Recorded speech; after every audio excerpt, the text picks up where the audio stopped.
Star by Siddhu Jonnalagadda, Anupama Parameswaran జంటగా నటించిన Tillu square block buster hit అయిన విషయం తెలిసిందే. డీజే టిల్లు సినిమాకి సీక్వెల్ గా వచ్చిన ఈ సినిమాలో పార్ట్ 1 లో ఫీమేల్ లీడ్ రోల్లో రాధిక రోల్లో నటించిన నేహా శెట్టి గెస్ట్ అపీరియన్స్ ఇచ్చింది. మూవీ సెకండ్ హాఫ్ లో ఆమె ఎంట్రీకి థియేటర్స్ అంతా దద్దరిల్లిపోయాయి.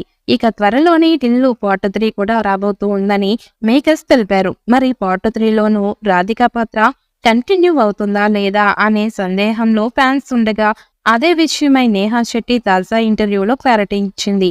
Gangs of Godavari movie promotions లో భాగంగా తాజా ఇంటర్వ్యూలో పాల్గొన్న నేహా శెట్టి టిల్లు 3లో తన పాత్రపై క్లారిటీ ఇచ్చింది.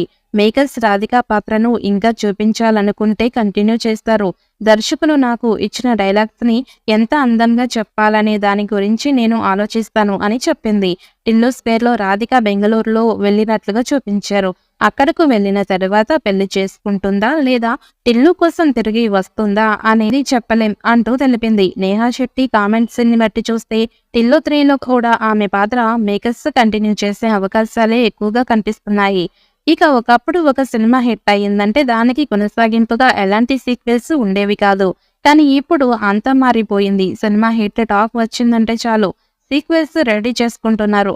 ఇక అంతేకాకుండా హిట్ సినిమాకి సీక్వెల్ వస్తూ ఉందంటే అంచనాలు భారీ స్థాయిలో ఉంటాయి. అది స్టార్ హీరో సినిమా అయినా, మిడిల్ క్లాస్ హీరో సినిమా అయినా కూడా ప్రేక్షకులు ఆసక్తిగా చూస్తుంటారు. ఎన్నో అంచనాల మధ్య విడుదలైన టిల్లు స్క్వేర్ మూవీ అంచనాలకు మించి వసూల వర్షం కురిపించింది. 100 కోట్లకి పైగా కలెక్షన్స్ చేసింది. సిద్ధు జొన్నలగడ్డ 10 ఏళ్ల క్రితం నాగ చైతన్య హీరోగా నటించిన జోష్ సినిమాలో చిన్న పాత్రలో సినీ ఇండస్ట్రీలో అడుగుపెట్టాడు. అప్పటి నుంచి చిన్న చితక పాత్రలతో అలరిస్తూ ఉన్నాడు. మొత్తంగా ఎన్నో ఒడిదుడుకుల తర్వాత సిద్ధుకు డీజే టిల్లు మూవీతో పెద్ద బ్రేక్ వచ్చింది. ఇక తర్వాత టిల్లు స్క్వేర్ మూవీతో మరొకసారి అది ప్రూవ్ అయింది. ఇప్పుడు మళ్ళీ అదే సీక్వెల్ లో డీజే టిల్లు పార్ట్ 3 తీయబోతున్నాడు. త్వరలోనే ఈ సినిమా స్టార్ట్ కాబోతోంది. వచ్చే ఏడాది ఈ సినిమా విడుదల అయ్యే ఛాన్స్ ఉంది.